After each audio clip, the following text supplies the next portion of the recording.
Hacer chiste con esto es complicado. Gracias por la invitación. Quiero decirle que además hay una biografía no autorizada. Mis 8 bisabuelos son inmigrantes, colonizadores, bajaron del barco, suizos, alemanes y piamonteses. Y eso me sirve para introducir el tema del cual quiero hablar. El escritor Asís, así autodefinido, habló sobre algo así como un cambio en el ciclo político. El doctor Arriazu, con una claridad meridiana, nos dijo: muchachos, pensemos en el paraguas, el clima va a ser oscuro. Y a mí me toca hacer la interfase, ahora a nivel de empresa, en tiempos de cambio También hay un fin de ciclo en temas de la empresa agropecuaria. Y esto tiene que ver un poquito, por eso dije lo de bisabuelos. Yo me crié en el campo. En la mesa del campo es donde uno mama los conceptos. Hablábamos de los chacareros, éramos los colonos. Después pasamos a productores agropecuarios y ahora hablamos de empresa.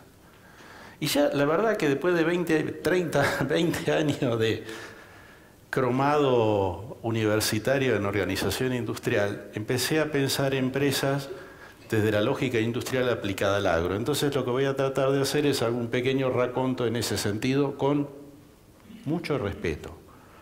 Cada uno de ustedes y cada uno de nosotros, también tengo el sombrero ese, por cuestiones familiares, vive la empresa en algo muy pegado a la familia y en algo muy pegado a la cotidianidad. Con lo cual, que alguien de afuera le venga a decir lo que hay que hacer es un poco chocante. Entonces yo quiero ser sumamente prudente en contarles un esquema general y utilizar en todo caso datos del censo de la correspondiente región para reflejar algunas cosas que nos llaman la atención, pero con todo respeto. Vamos a los bifes. Primera cuestión, alguna cuestión de contexto. Y tiene que ver con la idea de que da la sensación de que más allá de cómo resulten las elecciones y demás, el agro argentino no entró en una etapa de plató, dado que se acabaron las hectáreas para crecer por actividad sumando hectáreas. Eso de pasar de 20 millones de hectáreas a 35 y de 40 millones a 117 está todo bien, pero no vamos a sumar otros 20 millones de hectáreas en los próximos 15 años, como hicimos en los pasados 15. Conclusión, la pregunta es cómo sigue el tema, considerando que apareció un nuevo modelo, o vamos camino a un agotamiento del viejo modelo, y encima aparecieron las malezas resistentes y los bichos también. Hay un cambio de corte político institucional y hay otro contexto internacional, más allá del peso que uno le dé a China, más o menos dólar, más o menos, etcétera, etcétera, pero el contexto internacional parece ser uno distinto. La salida que uno está viendo, y estos son elementos de contexto antes de hablar de la empresa, es gente que va camino a afinemos la dupla directa más transgénico, o lo que fue, o lo que venga, buscando el óptimo, y es cuestión de afinar el lápiz, y ahí hay mucho para trabajar. Pero es sobre el mismo modelo de producción, con la misma cantidad de hectáreas, afinar un poquito el lápiz. La segunda es meterse en problemas. ¿Qué tal si empezamos a sumarle valor agregado a los granos, y alguno tiene la peregrina idea de poner una extrusora o una planta de moliente de alimento balanceado, etcétera, etcétera, y al ratito le agrega el feedlot y al ratito le agrega el tambo, y ahí ya se compraron el problema? ¿Por qué? Porque lo que sabíamos hacer bien en una punta se me complejizó financieramente, operativamente, académicamente, etcétera, etcétera. Ese es el camino que viene. Déjenme decirle que hay unas 450 empresas en Argentina dando vuelta con extrusora en el campo. En el campo no, en la afuera del pueblo. No muy lejos del campo, no metido dentro del pueblo, pero que va camino a conformar un pequeño modelo de industrialización bastante parecido al norteamericano, dicho sea de paso. La tercera es cómo va a ser el salto tecnológico 2, para ponerlo en 2 palabras, cómo va a ser el mundo de los drones más la database. ¿Se entendió? Digo, una cantidad de mapas así, una cantidad de bichitos volando, y una cantidad de horas de escritorio para entender ese tipo de lógica a futuro. Más las semillas inteligentes, más la microbiología avanzada del suelo. No voy a hacer comentario de quién se encarga de la microbiología del suelo, por inoculante y demás, porque si no es como pasar el aviso, casi con nombre y apellido. Cualquiera de esas cosas implica mucha ciencia y tecnología, más horas de escritorio, menos horas de campo.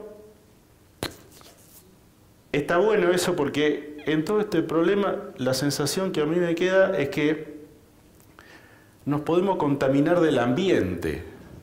sin mirar bien los números de cada uno de nuestros negocios. Y la verdad que yo sugeriría ser bastante más prudente en analizar bien los números y las situaciones objetivas y solamente dejar para un capítulo segunda línea lo que son las cuestiones más de corte político, etcétera, etcétera. Cualquiera de estas cosas tiene como epicentro de cambio a la empresa agropecuaria. Ese es el mapa de algo que está cambiando. La verdad que además, dicho sea de paso, lo de la directa más la transgenia es del 93, 94, 95, etcétera, etcétera. Los que entraron a esa altura del partido con 35 o 40 años, hoy ya tienen varios más. Y del 2005 en adelante, 2004-2005, entró la segunda generación. O sea, la mitad son los que se van, la otra mitad son los que vienen. Y los que vienen, vienen con mochila, arito, tablet, todo ese tipo de cosas que a uno le da bronca. Básicamente, la cédula de identidad no da bronca. Pero hay cambio generacional que yo quiero contarle en la empresa, que es mucho más... Es como un cruce de camino, por eso está puesto, donde la empresa agropecuaria ahora ya empieza a pensarse como empresa. Pensando en voz alta, rapidito, digo, si hay una cosa fenomenal es buscar analogía, ¿no? Yo creo que la empresa es bastante parecida a los árboles. O sea, evolucionan a lo largo del tiempo. Pensémoslo un cachito de tiempo así por ahí para mañana se nos ocurren algunas cosas. Y cada especie tiene un balance entre cómo son las raíces y cómo es la copa. Y cómo son las ramas y cómo es el tronco. Determinadas raíces genera una copa. O sea, lo que usted hace en producción tiene que ver con lo que usted hace en gestión. Lo que usted hace en gestión tiene que ver con la organización. Eso tiene que ver con el tipo de objetivo que tiene. Van como 4 o 5 temas enganchados en lo que es la evolución de una empresa. No sé si logro explicarme.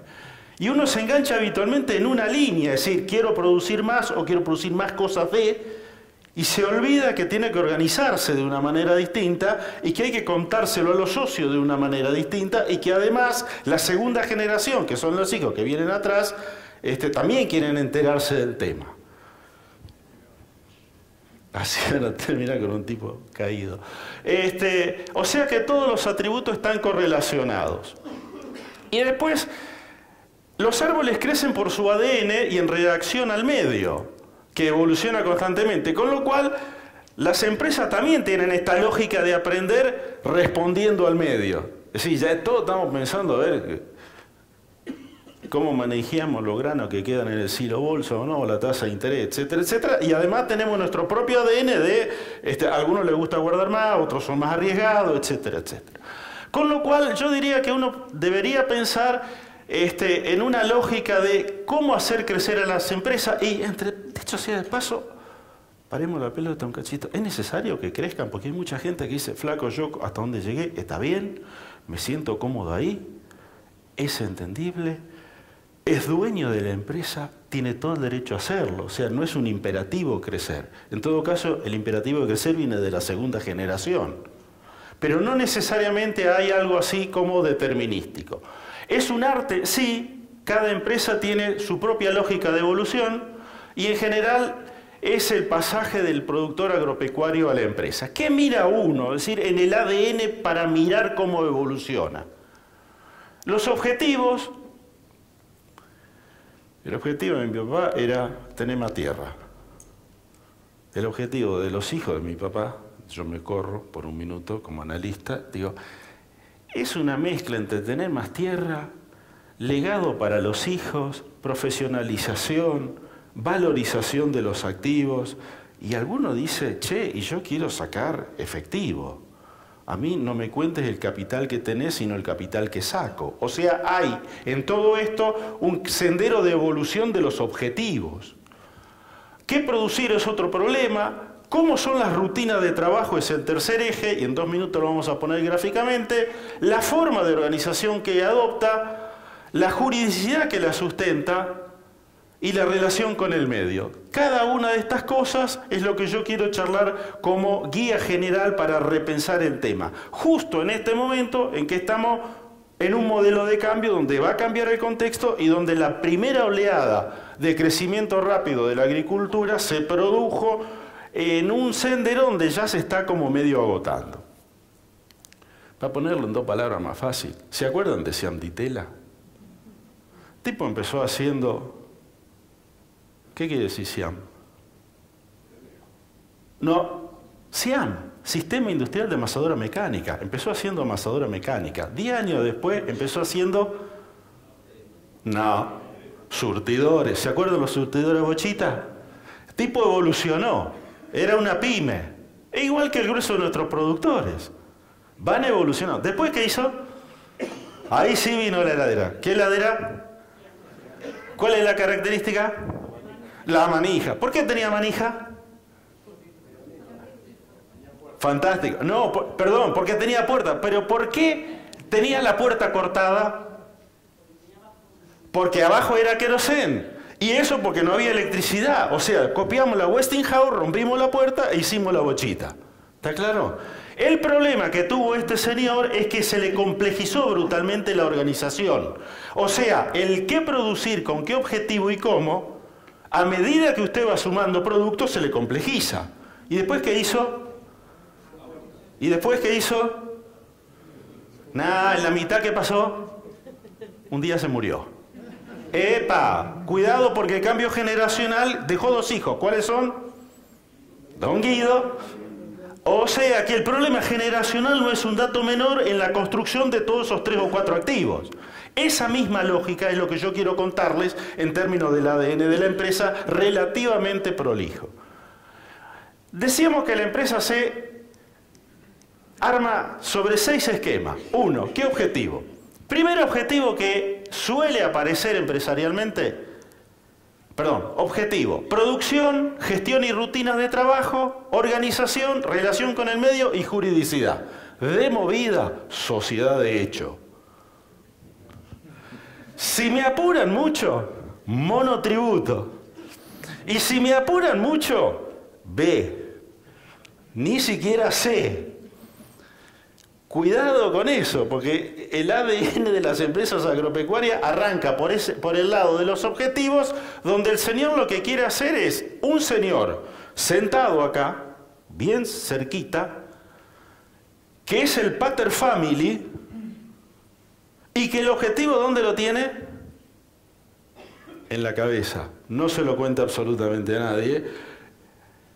Discutido democráticamente, en algún caso con la benemérita sociedad anónima formada 2, considerado con el socio prioritario denominada La Patrona. Es el mundo en el que trabajamos. Esos tipos hicieron este país. Chapó. Y eso hicieron la revolución de las Pampa 2, como dice Huergo. O sea, chiste por un lado para pasar el concepto, pero mucho respeto de cómo lo hicieron. Este señor primero pensó en la capitalización de activos. En sobrevivir. Lo primero que entraron a hacer los chicos que empezaron a hacer agricultura por contrato en el 94, 95, era a capa y espada y con ciertos atributos que le molestaba un poco acomodarse la corbata porque no le daba el financiamiento, etcétera, etcétera. Una vez que hicieron 4 años de plata, fueron a comprar tierra, ¿a dónde? Al norte. O sea, viene el segundo objetivo, capitalización.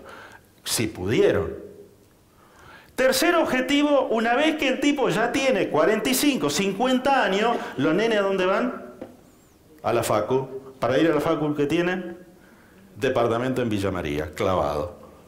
O sea, ahí viene el problema del legado generacional. Y cuando viene el problema del legado generacional, aparece el problema de la sucesión. Entonces, yo me pregunto, cuando los veo, está bueno que cada uno empiece a pensar en qué fase se encuentra de ese proceso. Porque si el caballo se me manca en la peor de la carrera, vamos a terminar tumbando todos. O sea, es una picardía no hacer un proceso de equilibrado de desarrollo en términos de mancar todo el proceso de acumulación. Producción. Por supuesto, una vez que más o menos la cosa está estabilizada y los rendimientos funcionan, hacemos los 10 metros de protección ambiental que hay que dejar para que los bichitos vivan felices y contentos. Antes no estamos tan casados con el problema ambiental. O sea, primero gano, después acumulo, después miro para adelante y después hago esquema poblacional. Pero no sé cómo pegarla ahí en el objetivo y armar el hipervínculo. ¿Por qué? Porque ahí, en la primera estrella. Ahí está. Sobre esa lógica, tomé el censo así de crea rápido zona oeste. Digo, ¿dónde estamos? Edad promedio de los empresarios, 51.9. O sea que la primera generación, visto de afuera, empieza a pensar en la segunda generación. Estoy en objetivo y ¿quién es el empresario? Da la sensación de que empezamos con el legado a las generaciones venideras. Segundo, edad promedio, 3. Número de hijos promedio, 3.1. Tengo varios hermanos. Todos mis tíos vivieron del campo. De mi abuelo, de mi tío, laburaron, ampliaron. De mis hijos, ahora yo no tengo ninguna certeza de que mis hijos sigan con el campo. ¿Por qué? Porque el proceso lógico lleva a que, por división y por crecimiento, un tema central es si con ese tipo de promedio todos pueden vivir del campo. Y eso plantea un tema sucesorio no menor. Y plantea además un problema complicado. Ni que contarle cuando intervienen las nueras, o los yernos, o a alguno que se le ocurre estudiar filosofía. Pero el punto, digo, y después resultó ser un tapado y hace guita a los pavotes. Eso es poco académico. Pero dada la hora, prefiero este tipo de tono. Lo que quiero decir es que me parece que un elemento a mirar dentro de estos números es la edad, el número de hijos, si se van a quedar todos en el campo o no, cómo va a ser el proceso.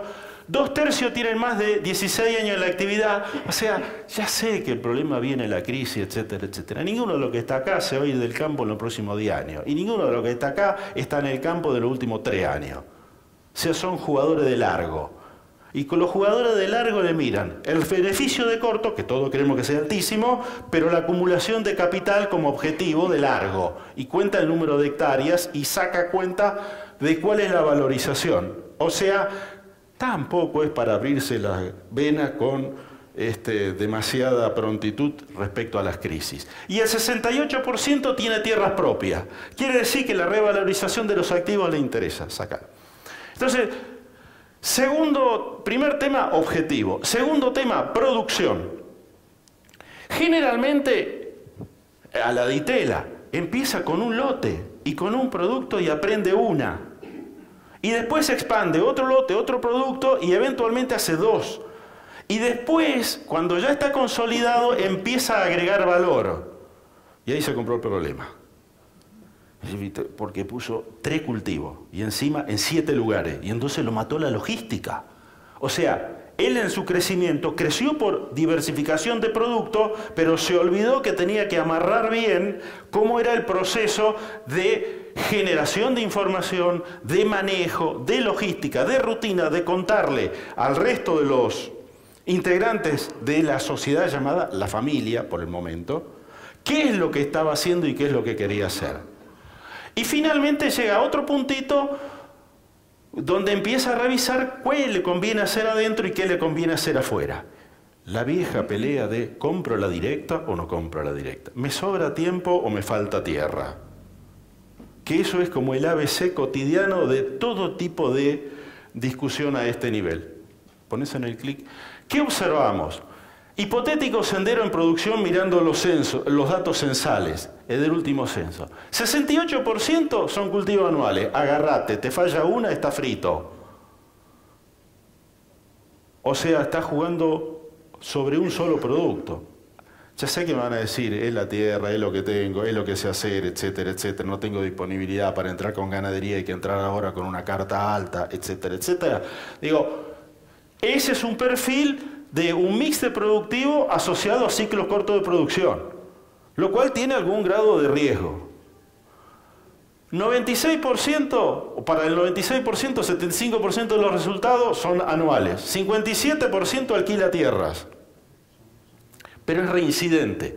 Quiere decir que algo se puede hacer si uno logra armarlo bien, con rotación y baja de costo en términos de utilización de cultivos cruzados y demás. Y finalmente hay alguna capacidad ociosa vía servicios que se ve en alguna paginita por allí de gente que tiene máquina y no encuentra bien cómo colocarla, porque si coloca la máquina tiene que poner un tipo arriba de eso y tiene que facturar de otra manera, tiene que armar una logística distinta, se tiene que mover y te dice, flaco, mejor la dejo parada ahí.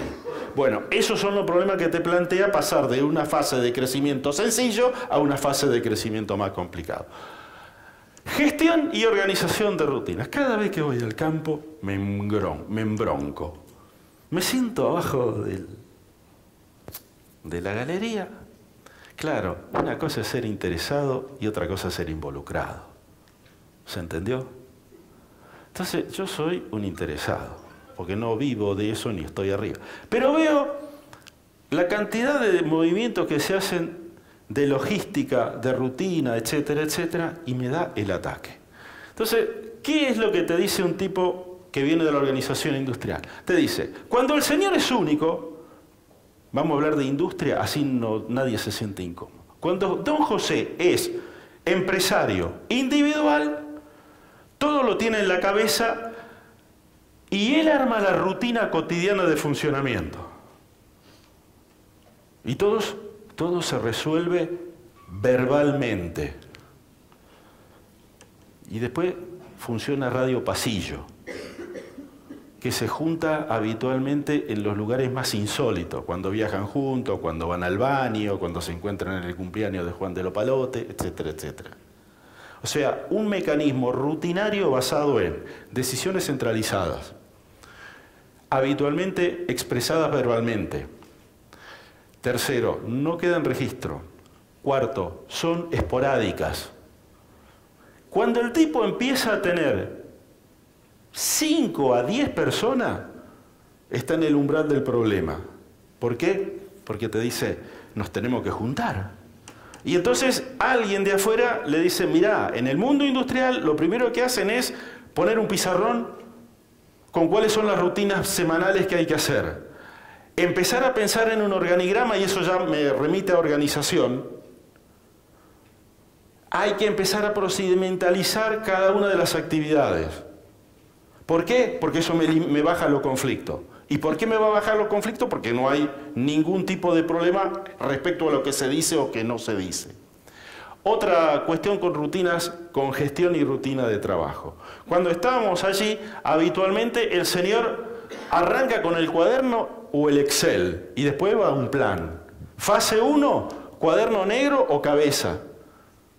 Y además son maravillosos los tipos de eso, porque tienen todo en la cabeza. El problema es que un día desaparecen y se cae todo.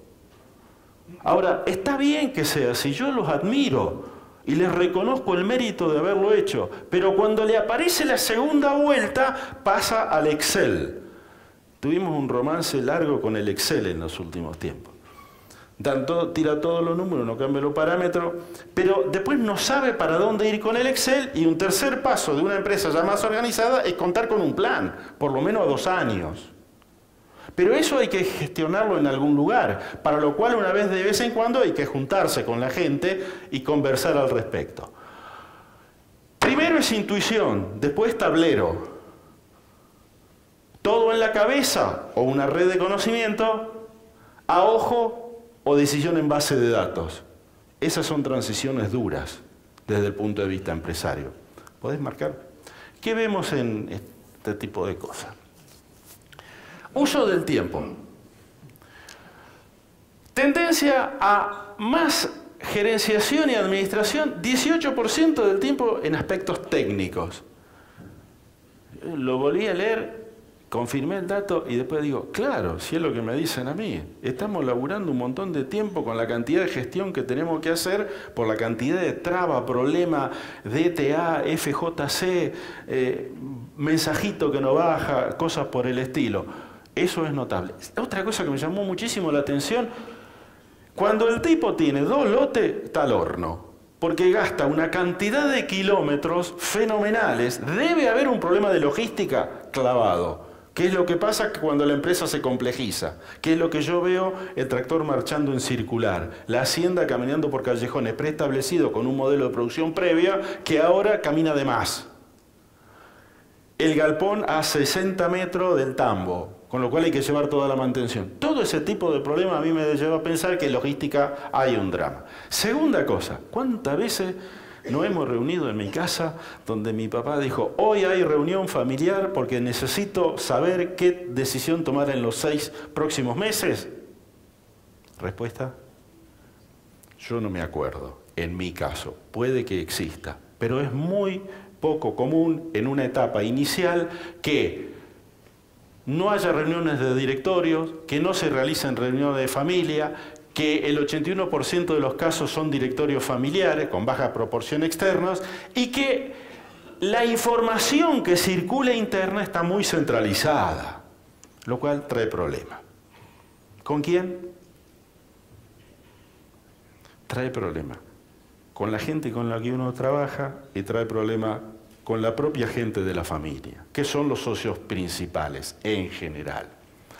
Adversión al riesgo, eso es obvio. La capacitación está en radar. Las empresas familiares y negociación todavía catalogan como niveles bajos. Hay alguna idea por los cambios generacionales y preocupaciones. Volvemos otra vez al... Gracias. Bien, esto en términos de gestión, yo diría, acá me parece que hay para trabajar mucho. Eso independiente de lo que pase con la macro.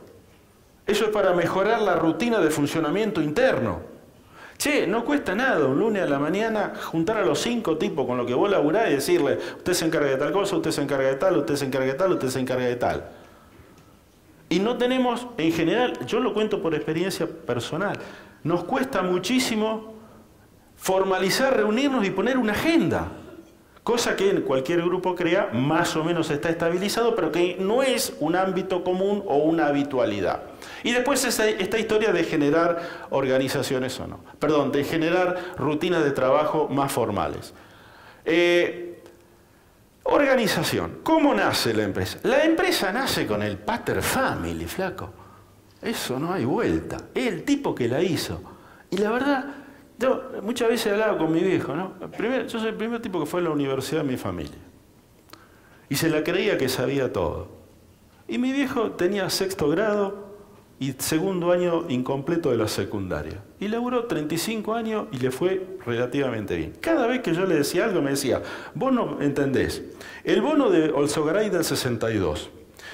La ruptura de precios relativos, etcétera, etcétera, del año 75 al Rodrigazo. Nosotros pasamos la del 62, la del 75, la del 81, la del 89, etcétera, etcétera. A mí no me vengas a decir qué es lo que yo tengo que hacer. Vos agarrá tu libro, andá a estudiar lo que quieras, hacer de tu vida lo que te parezca. Digo, 30 años después de esas discusiones, reflexiono en público, a corazón abierto, digo, ¿cuánta experiencia que tenía mi viejo que yo no la pude agarrar en un sentido empresario? Y qué lástima, en cierta medida después lo logramos, que lo que yo le traía del otro lado no se lo podía transmitir bien para que el otro lo tome. Eso casi es un arte de silla, almohadón cómodo, torta frita, mate y lluvia afuera, porque es cómo construir adentro de la empresa. Y eso es lo que hace la competitividad, independientemente de cuál sea la cotización del yuan. Y si eso no está garantizado, es muy endeble a lo que pase afuera. Ese es el mensaje que yo aprendí viendo estas historias. Después aparece la profesionalización. Los problemas cuando aparecen los profesionales adentro de las empresas, fenomenal. En algún momento Guido Di Tella nos contaba, la primera reunión que hicimos, él, año 53, ingeniero industrial venido de Estados Unidos, a la planta de Di Tella. ¿En qué hablaban? Dice, no nos entendíamos. Nosotros hablábamos en castellano y los de adentro hablaban en italiano. Una mezcla de italiano y argentino. No lo logramos poner de acuerdo en nada. Lo único que estábamos de acuerdo era bajar el aire acondicionado, traer el café más caliente. Pero ese shock hay que tener en claro que son dos culturas distintas que ingresan a la misma empresa en un momento y que ambas dos tienen para aportar. No es que los ingenieros no sepan nada, saben, tienen un lenguaje distinto. Y no es que los de campo caminado no sean hábiles. tienen otras habilidades, tienen otro manejo y otro testeo de las personas y tienen otro rol que cumplir. Con lo cual hay ahí todo un esquema a desarrollar. Y después, por último, aparece el organigrama y la descentralización, que lleva a la pregunta que mucha gente se hace, si es dueño de lo que tiene o esclavo. Digo, la vez pasada estamos charlando con una gente, dice, ¿vos qué hacés? Maíz. ¿Dónde? No voy a decir dónde. ¿Cuánto? 1.500. ¿Cómo te va? Fantástico. ¿Qué hiciste? Estoy al horno. ¿Qué te pasa? Tengo un problema financiero. ¿En serio? No me digas. Mirá vos qué casualidad. ¿Y qué compraste? Una extrusora. ¿Y qué hace? Alimento balanceado. ¿Y cuánta gente trabaja? Y más o menos... ¿Cómo más o menos? ¿No sabés la gente que trabaja con vos? Bueno, tengo 7 en el campo, 4 allá, de algunos temporarios, etcétera, etcétera. Decime una cosa, ¿cómo es tu agenda de problemas? Ah, no sé, yo voy saltando de problema en problema. Me dice, eso sí, mirá la empresa que tenemos. Y el tipo ama lo que hace, eso está fantástico, porque el tipo que ama lo que hace pone toda la energía ahí y es creativo. Ahora, un día vos lo escuchás un rato y se derrumba y te dice, ¿sabes qué? No doy más, laburo 8 horas por día, perdón, 12 horas por día, 7 días por semana, hace 3 años que no me tomo vacaciones, voy a Santa Teresita 3 días por fin de semana, una vez por año. Che, ¿y cuánta plata tenés vos? No, dale, dale, ¿con cuánto arrancaste? Bueno, 1.500 y tenía 1,5 millones, más o menos. ¿De qué? De dólares. ¿Y ahora cuánto tenés? 12. ¿Qué? 12. ¿Pero vos qué sos? ¿Dueño o esclavo de la situación? Porque si no podés manejar la situación, te vas a sentir un esclavo. Y si te vas a sentir un esclavo, vas a tirar la toalla a la primera oferta razonable y vas a decir, yo caso todo eso, lo vendo y me voy. Y ¿sabes qué? Socialmente es una picardía porque perdiste una fenomenal acumulación que hiciste a lo largo de 1 o 2 o 3 generaciones. Dale. ¿Qué observamos? Esto es hipotético sendero de organización, de lo más sencillo en la cabeza del dueño a un proceso organizado. Buena parte de los socios gerentes superan los 55 años. Presuntivamente, porque yo no soy quien para echar juicios de valor, estamos en un esquema de baja delegación. Si avisoran cambio, da la sensación de que si uno mezcla esto con los hijos, hay una segunda generación que está entrando. Notablemente, la patrona desapareció. Es decir, un mundo muy masculino. Eso es muy notable. Solamente 4% de los titulares son femeninos. Y además en la administración hay un porcentaje mayor, pero aún sigue siendo muy pequeño. Edad promedio, empleados promedio 8 personas, 50% menos de 5 empleados. ¿Cómo se comunican con los empleados? ¿Cómo los capacitan? Etcétera, etcétera. Mirá que finalmente le estás dando un tractor que vale $100.000. Ahora, si yo le doy a mis hijos el auto, lo pienso 4 veces. Ahora, al tractor, que vale 3 veces más que el auto, seguramente estoy menos advertido. Digo, para pensar cosas con total falta de respeto, ¿no? Comunicaciones, más palabras que instrucciones, y eso es complicado cuando hay desavenencias.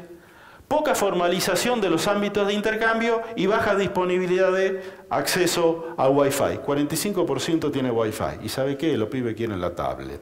A mí me jode la tablet. Entre otras cosas porque no entiendo bien la tablet. O sea que hay un problema generacional. Pero los que vienen con tablet incorporado. Y teléfono, etcétera, etcétera. Uno más. Me falta acá. Juridicidad. También, si el señor hace un solo producto, tiene objetivo hacer negocio de primera vuelta, hace productos muy sencillos, tiene 2 empleados, 500 hectáreas, etcétera, etcétera. Una organización muy simple, es clavado que una SH. Y en el mejor de los casos, una SRL. A medida que se le va complejizando, o sea, cuando el tipo movió un rayo en producción, se le despelota todo el problema. Perdón. Cuando mueve o en uno de los rayos en producción, para arriba o para abajo, se le desequilibra todo el esquema. Eso es lo que yo quiero plantearles. Hacer el esfuerzo en un lado amerita tomarse 10 minutos y mirar el resto del tablero. ¿Se entendió? ¿Por qué? Porque si yo quiero producir más y más cosas, necesariamente voy a tener que gestionar de una manera distinta, organizarme de una manera distinta, voy a necesitar capital, voy a tener que ir al banco, me va a pedir la carpeta. Y me va a decir, ¿vos pensaste que es bueno tener una sociedad de hecho junto los bienes patrimoniales de la familia junto con los bienes de la empresa? ¿Por qué no hacer una SRL? Y eso te lleva a un sistema contable distinto y te embarca en otro tipo de uso de la información. Y después viene de familia a empresa y los problemas de la sucesión. ¿Me marcas la estrellita? Si es tan amable, el de juridicidad. 30% son SH o unipersonales. No está mal, pero seamos lógico que si la empresa va a crecer, ese formato le va a hacer ruido. Y ahí está el problema de que la mayoría vive colgado al monotributo. Yo, por mí, no viviría colgado a ninguno. Pero no se puede, uno vive en una sociedad. Con lo cual, ese esquema es también un problema, un corsé de crecimiento cuando empieza a aparecer, y ahora con la factura electrónica más todavía. Interesante ahí, en términos jurídicos, habría que pegarle una mirada al nuevo código, a ver qué nuevos tipos de figura, básicamente la sociedad anónima unipersonal, que puede ser una salida interesante para algunas situaciones y permite desenganchar el bien familiar de lo que es la parte empresaria. Ese perfil que habíamos conversado antes, sumado a cierta tendencia a cambio generacional, amerita que aparecen los problemas sucesorios. Problemas sucesorios, lo digo de la lógica personal. Muchas veces uno no sabe. Problemas sucesorios, uno sucede y otro es sucedido. Es un arte delicado, doloroso, complicado, pero es mejor hacerlo en vida que en muerte. Eso está claro. Segundo, yo no conozco familia que no haya tenido entredichos. Si no, no es familia. ¿Para qué está en la familia? El método de contención de los entredichos. Tercero, por lo general no hay un arqueo de bienes precisos en las empresas. Lo que hay es una declaración hecha al banco para sacar un crédito que más o menos dice qué es lo que hay. Pero de ahí a que cada uno tenga en claro cuál es la valorización del activo, hay un rato largo. Cuarto, cuando hay más de 3, y si 1 o 2 no están adentro trabajando, los problemas de comunicación y los problemas de desconfianza e incomodidades post almuerzo de los días domingo suele estar a la orden del día. Y eso no es un problema de que haya gente más buena o menos buena, es un problema muchas veces que responde a la falta de información. Y este tipo de organización a veces no es hábil en generar información, no solo para decidir, sino para que el resto que forma parte de las familias entiendan de qué se trata y de cuándo estamos hablando. Finalmente, la relación con el medio, donde está el cuidado del ambiente, las acciones solidarias de las que se conversó hoy un ratito largo y de la relación con la comunidad. Miren, mi experiencia, lo que nosotros vemos con empresas industriales y algunas empresas agropecuarias que se parecen cada vez más a empresas industriales en tanto y en cuanto dejan de ser empresas familiares y se mueven en la otra dirección, es que cuando la empresa es chica, mucho no le interesa lo que pasa en el medio. Pero cuando la empresa empieza a estar inserta en el medio y empieza a tener visibilidad, su relación con la comunidad se empieza a volver crucial y es un factor fundamental en términos de cómo es la convivencia y paga bien luego en términos de cómo es la chance de obtener contratos con la gente de la zona, de conseguir gente, de tener buenas relaciones bancarias, buenas relaciones sociales en general. Digo, este es el esquema que a mí me parece podría ser interesante para ir pensando. Se puede disparar en cualquier ángulo. Por supuesto, uno puede arrancar de un esquema muy inicial donde dice, mirá, es una empresa muy sencilla, 2 empleados, una familia, pater family, producción, una cierta cantidad de hectáreas, 2 o 3 productos, la gestión es y más o menos la acomodo, etcétera, etcétera. La organización está todo en la cabeza, el tipo tiene 50 años y la empresa crece a la velocidad de la fuerza del tipo y de cómo se lleva con la mujer. Más o menos así. Ese tipo de lógica te da una sociedad de hecho y en el mejor de los casos una SRL, con baja visibilidad. Ahora, si el tipo decidió pegar el salto y tuvo la benemérita idea de salir a alquilar, se va a encontrar con que en tanto y en cuanto se plantea un objetivo distinto, tiene que cambiar la forma de gestionar la producción y la tiene que profesionalizar. Y cuando la profesionaliza, le aparece una rutina de trabajo distinto y una juridicidad también distinta. O sea, es un crecimiento, por eso arriba yo le puse el arte de lograr el equilibrio y no morir en el intento. Y además de separar dos cosas. Familia de negocios, familia de empresa es una. Yo me crié en los almuerzos cotidianos hablando del campo, que es lo que se habla. Y ahora a mí me resulta muy llamativo observar que en mi casa del campo no se habla, excepto cuando hablamos del campo por una reunión en particular. Entonces, primera cosa, la familia de la producción, de la empresa. Y segunda cosa, la empresa del negocio. Bueno, ¿sabe qué? Salió mala la fina. Pero tengo el negocio de la gruesa. O sea, esa idea de que la empresa es una plataforma para hacer negocios o centro de negocios de distinto pelaje es algo así como otra manera de mirar el esquema de producción. Finalmente, y con eso cierro, cumpliendo los objetivos. A mí me parece que uno, si se dedica a la empresa, nunca duerme tranquilo. Siempre hay un problema. Es un constante desequilibrio. Y esa historia de que la empresa es un ente siempre en equilibrio, uno la puede reflejar que es un sitio siempre en construcción con múltiples intereses. Sí, porque una vez que empezaste a crecer, están los hijos, los yernos y las nueras, los contratistas, los camioneros, los laburantes, etcétera, etcétera, que te llevan a una cosa que a mí me pareció bastante piola, que es un sitio en construcción constante, y una frase del presidente de la Academia de Ciencia de China, que vino el año pasado, y así al pasar dijo una cosa que me pareció bastante piola. Me parece que en la gestión hay que apoyarse en la convergencia de intereses de cada uno de los grupos que cotidianamente viven en la empresa para crear una comunidad de intereses. Porque eso es, de alguna manera, lo que permite trascender a lo largo del tiempo. De alguna manera relativamente armónica. Dos palabras finales. Muchas gracias.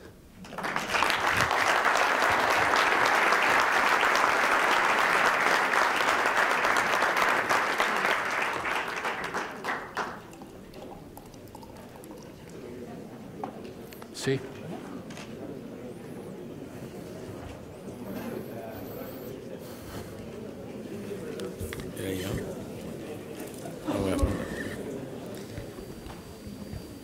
Muchas gracias.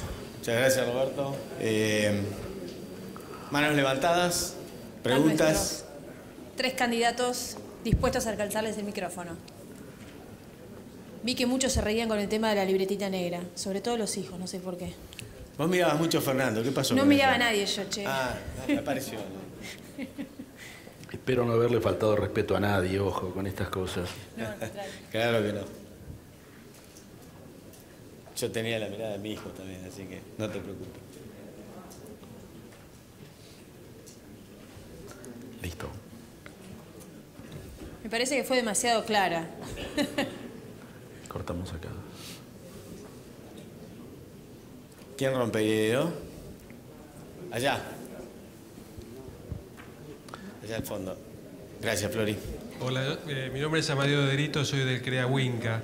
La pregunta que te quería hacer es ¿qué consejo le podés dar a los que tenemos que pasar la posta para transmitir el intercambio y largar la sortija?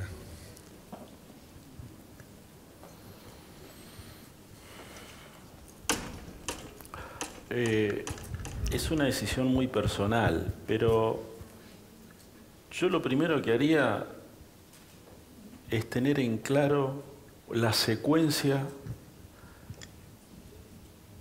de transmisión. O sea, ¿qué cosa usted quiere transmitir en primer lugar? Después qué cosa en segundo, después en tercero y así a lo largo del tiempo. ¿Y cuál es el elegido al que transmite? Ahí hay un tema que es muy complicado. Las familias tenemos con los primogénitos particulares cariños y con los que son segundo también. Pero está la tendencia inmanente a cómo es la elección. Y a veces la elección no coincide con el criterio profesional. Entonces, ahí yo diría mucha caminata tranquila para decidir bien ese tema. La segunda cosa, en algún momento hay que sentar a los que van a ser legados y decírselo de una manera muy clara. Y entender que lo tercero, que eso no es un tema que usted lo empieza hoy y lo termina la semana que viene. Es un tema que lleva años y que seguramente al que emite la alegación le gusta seguir vinculado hasta una cierta etapa más madura de su vida, y al que recibe le encanta recibir todo porque se siente inflado en el pecho de lo que va a decidir. Y esos dos mundos hay que compatibilizarlos. Quinta cosa, es lo mismo cuando uno le da el auto al hijo la primera vez o a la hija, lo cual es peor todavía. Si vuelve rayado, no hay reclamos, porque si usted vuelve rayado y reclama, nunca va a aprender a manejar. O sea, hay que aceptar el mismo tipo de errores que hemos cometido en nuestra vida, dándole la posibilidad del error al otro. Pero el error en tanto y en cuanto no error, sino herramienta de aprendizaje. Digo, fíjese que los chicos, como empiezan a... Había 3 pibes ahí rubios, que era una maravilla, hace un ratito. ¿Cómo empiezan a caminar, no? Se caen, y la actitud de los adultos no es retarlos, es levantarlos, achucharlos y ponerse a la misma altura para que se estimulen hasta que entran a la escuela. Ahí si sacan un 4 lo matamos. Entonces en el proceso de legación también hay un modelo de aprendizaje sobre el cual hay que ser muy cuidadoso en el error. Y la otra cosa es tener en claro toda la información sobre la mesa, la mayor cantidad de información posible, porque la mayor cantidad de información posible lo que hace es desalentar las suspicacias. Y eso crea un espíritu de colaboración. Por eso la información no solo es para la toma de decisión, sino es para quienes observan como parte de la empresa o como observadores de la empresa un dato central. Gracias. Bien. ¿Alguna más? Allá hay una. Pepe Escalante, del CREA América 2.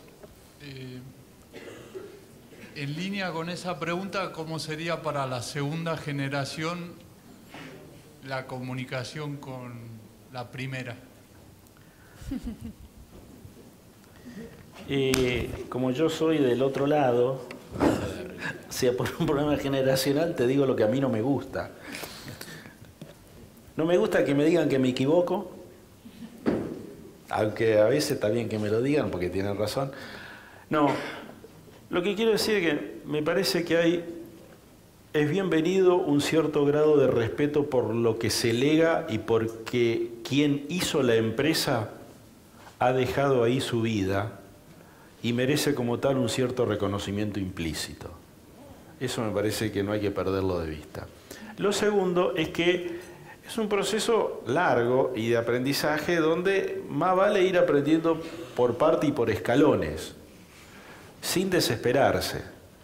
Y lo tercero es que siempre hay que escuchar los consejos, porque el semblanteo de las personas, la construcción de confianza, la intuición, Y ese tipo de cosas, la gente que tiene 30, 35, 40 años en una empresa, lo ha mamado, y perder eso es una picardía. Entonces, eso tiene que ser base para que después alguien de una generación más técnica le ponga el análisis para ver si es consistente o no. Pero ese pedazo de la experiencia de los over 70, la verdad que muchas veces se pierde por no escuchar. Y es brutalmente valiosa en términos de competitividad, particularmente en estos casos como lo de ahora, donde, ¿qué hace? ¿Apostás con ROE o sin ROE a marzo del año que viene? El tipo te va a decir, a ver, mirá, yo me acuerdo en el año 62 pasó tal cosa, con Rodrigo pasó tal cosa, con la otra pasó tal cosa, con el peronismo el 73 pasó tal cosa. Esa experiencia te la puede transmitir solamente él, otro no. Ahora, el análisis fino, con toda la aparatología que hay hoy, eso es propio de las nuevas generaciones. No hay que pedírselo a las personas de más edad, más allá que podamos acceder. Pero no está dentro de nuestro ADN el proceso de toma de decisión planillero. Es más dedo. Gracias.